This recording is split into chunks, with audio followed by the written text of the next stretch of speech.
ओम नमः शिवाय ओम नमः शिवाय ओम नमः शिवाय ओम नमः शिवाय। ओम नमो भगवते वासुदेवाय ओम देवकी सुत गोविंद वासुदेव जगतपते देहि में तनियम कृष्ण त्वाम अहम शरणम गतः। अथ श्री ब्रह्म वैवर्त पुराण चतुर्थ श्री कृष्ण जन्म खंड द्वादशो अध्यायः सकटासुर भंजन का वर्णन। ओम नमः शिवाय ओम नमः शिवाय ओम नमः शिवाय। ओम नमो भगवते वासुदेवाय ओम देवकी सुत गोविंद वासुदेव जगतपते देहि में तनियम कृष्ण त्वाम अहम शरणम गतः। नारायण उवाच एकदा मंदिरे नंद पत्नी सानन्दपूर्वकं कृत्वा भक्षसि गोविन्दं क्षुधितं चास्तनं ददौ।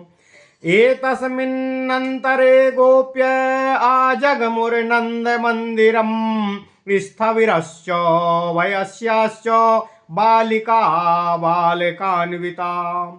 अतृप्तं बालकं शीघ्रं सन्न्यस्य शयने सति प्रणनामो समुत्थाय करमण्ड्योत्थानिके मुदा तैलसिन्दूरताम्बूलं ददौ ताभ्यो मुदान्विता। अमिष्टवस्तूनि वस्त्राणि भूषणानि च गोपिका। एतस्मिन्नन्तरे कृष्णो रुरोधो क्षुधितस्तदा प्रेरयित्वा साचरणं मायेशो मायया विभुः। पपातो चरणं तस्य प्रवीणे सकटे मुने विश्वम्भरे पदाघातात् तच्च चूर्णं बभूवः।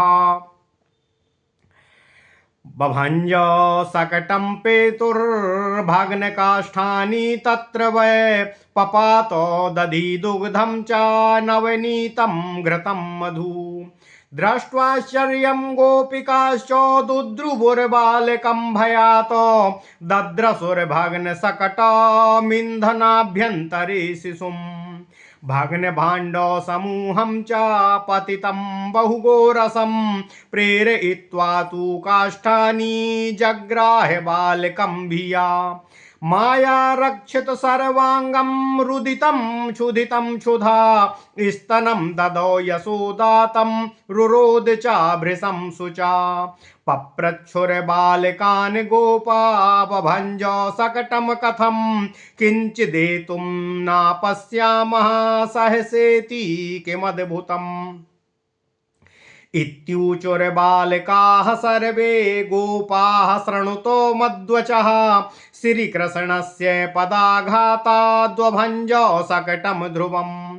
श्रुत्वा तद्वचनं गोपा गोप्यश्च जहसुरमुदा नहि जगमुहुर्प्रतीतिं च मिथ्येत्यूचुर्व्रजे प्रजाः। ओम नमः शिवाय ओम नमः शिवाय। ओम नमो भगवते वासुदेवाय ओम देवकी सुत गोविंद वासुदेव जगतपते देहि में तनियम कृष्ण त्वाम अहम शरणम गतः।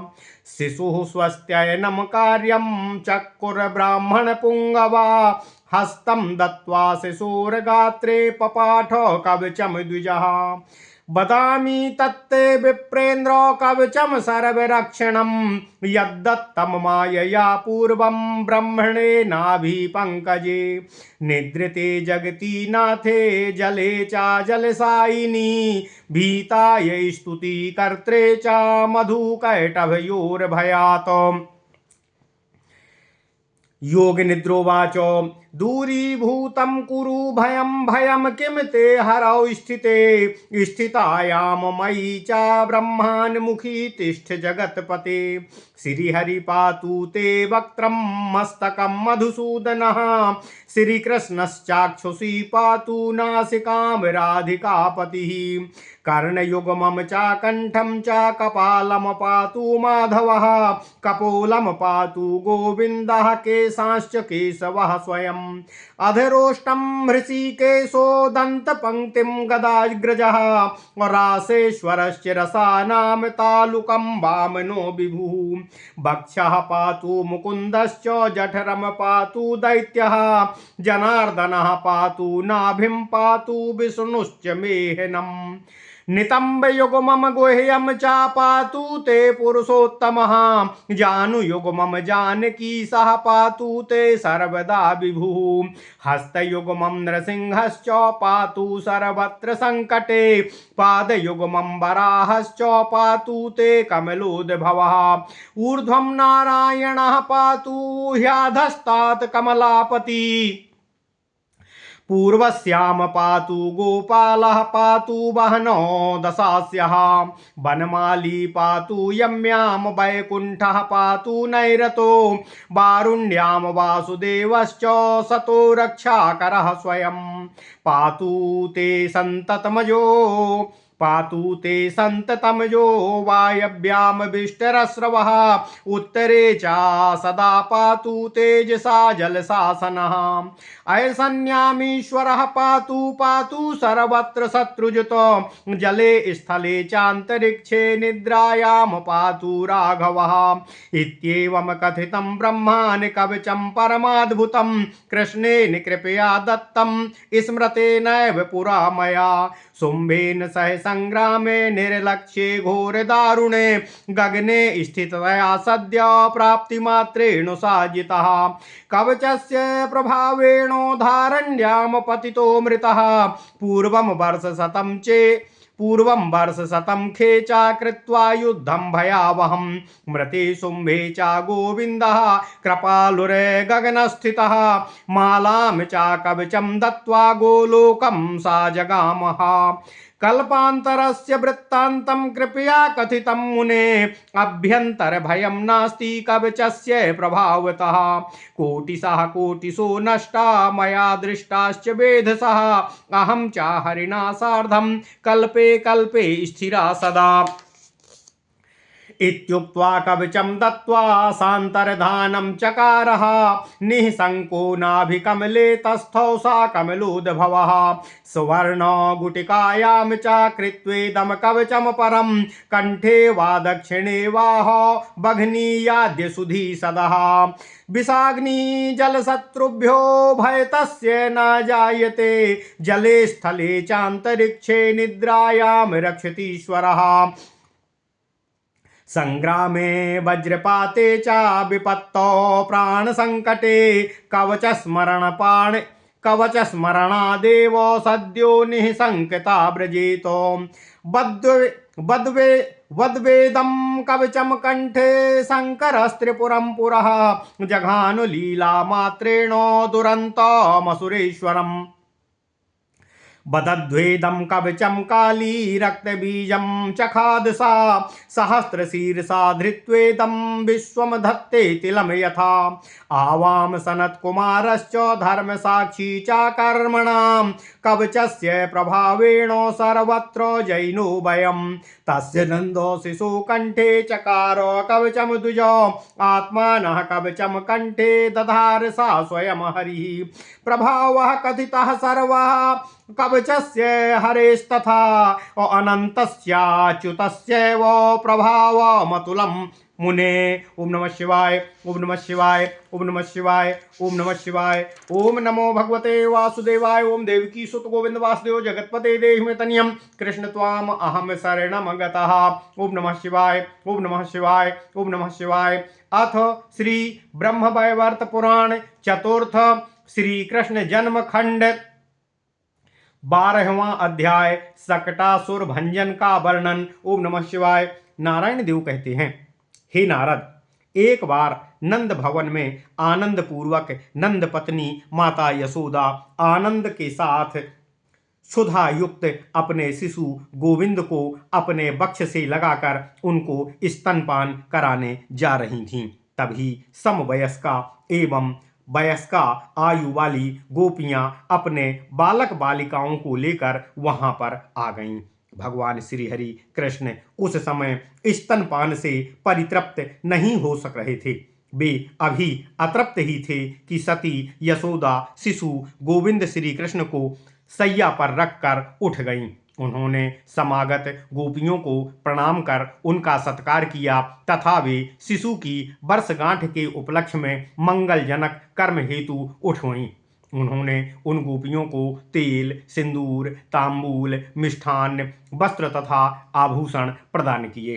तभी दुग्धपान पूरी तरह से करते हुए तृप्त न हो पाने के कारण अतृप्त एवं भूखे शिशु भगवान श्री कृष्ण रुदन करने लगे। उन मायाधीश विभु ने माया से अपने चरणों को घुमाया। हे मुनि, हे नारद, नारायण देव कहते हैं, प्रभु का चरण अत्यंत ही मजबूत तथा निकटस्थ सकट अर्थात छकड़े पर लग गया।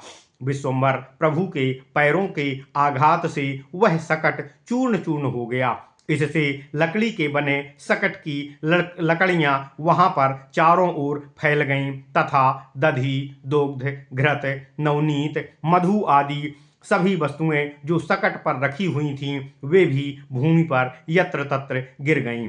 दूध, दही, घृत, मधु तथा आदि धरती पर यहाँ वहां बहने लगे। यह आश्चर्य देखकर गोपिकाएं अत्यंत विस्मित हो गईं। उन्होंने भयभीत अवस्था में सकट की टूटी हुई काष्ठ राशि के बीच में पड़े हुए शिशु श्री कृष्ण जी को देखा तथा मिट्टी के घट आदि को भग्न देखा। उन भग्न पात्रों से प्रचुर गोरस अर्थात दूध, दही, घी आदि यहाँ वहाँ बह रहा था। यह देखकर उन्होंने टूटे हुए काष्ठ को हटाकर उनके बीच में पड़े बालक भगवान श्री हरि कृष्ण जी को उठाया तथा अत्यंत श्रम से उनको बाहर निकाला। तथापि शिशु श्री कृष्ण जी के सभी अंग उनकी माया द्वारा रक्षित थे। शिशु श्री कृष्ण मात्र भूख के कारण रुदन कर रहे थे। यद्यपि शिशु की यह स्थिति देखकर यशोदा स्वयं रुदन कर रही थीं, तथापि वे शिशु को स्तनपान कराने लगीं। ओम नमः शिवाय, ओम नमः शिवाय, ओम नमः शिवाय। नारायण देव कहते हैं, हे नारद, तभी वहां उपस्थित गोपों ने वहां पहले से ही क्रीड़ा करते हुए बालकों से पूछा कि यह सकट कैसे टूट गया। हम यहाँ इसके टूटने का कोई कारण नहीं देख पा रहे हैं। यह आश्चर्य घटना कैसे हो गई? यह सुनकर उन बालकों ने कहा, हे गोपवृंद, आप हम सब लोगों का कथन सुनिए। यह निश्चित जानिए कि श्री कृष्ण के पैरों के आघात से ही यह सकट टूटा है। गोपगण तथा गोपियां बालकों का यह कथन सुनकर हंसने लगे। उन्होंने बालकों के कथन पर विश्वास नहीं किया। उन्होंने बालकों का कथन झूठा समझा तथा ब्रज की प्रजा का भी यही मत था कि यह बालक बनावटी बातें करके हमको झूठ बोल रहे हैं। हे नारद, नारायण ऋषि कहते हैं, इसके बाद शिशु श्री कृष्ण के लिए श्रेष्ठ ब्राह्मणों ने स्वस्ति पाठ स्वस्तायन किया। ब्राह्मणों ने शिशु श्री कृष्ण के शरीर पर हाथ रखकर कवच पाठ भी किया। हे नारद, नारायण ऋषि कहते हैं, मैं वह सर्वरक्षक कवच तुमसे कहता हूँ जिसे पूर्व काल में ब्रह्मा जी ने योग माया को प्रदान किया था। ब्रह्मा जगन्नाथ के जल पर शयन करने के उपरांत मधुकैटभ के आक्रमण से अत्यंत भयभीत होकर योग माया की स्तुति कर रहे थे। तभी योग माया ने यह कवच ब्रह्मा को दिया था। योग निद्रा कहती हैं ब्रह्मा जी से, हे ब्रह्मन, भय को दूर करिए। जब मैं तथा भगवान श्री हरि हैं तब आपको यह भय कैसे शोभा देता है? आप तो सुख से रहिए। आपके मुख की रक्षा भगवान श्री हरि स्वयं करें। मधुसूदन आपके मस्तक की रक्षा करें। आपके दोनों नेत्रों की रक्षा प्रभु श्री कृष्ण करें। आपके नासिका की रक्षा राधिकापति करें। कर्ण युगल कंठ कपाल की रक्षा माधव करें। कपोल की रक्षा गोविंद करें। केशों की रक्षा स्वयं केशव करें। अधरोष्ट की रक्षा ऋषिकेश करें। आपकी दंत पंक्ति की रक्षा गदाग्रज करें। रसना की रासेश्वर, तालु की वामन, वक्ष स्थल की मुकुंद, जठर की दैत्यारी, नाभि की रक्षा जनार्दन तथा आपके लिंग की रक्षा भगवान श्री हरि विष्णु करें। पुरुषोत्तम आपके नितंब तथा गुह्य की रक्षा करें।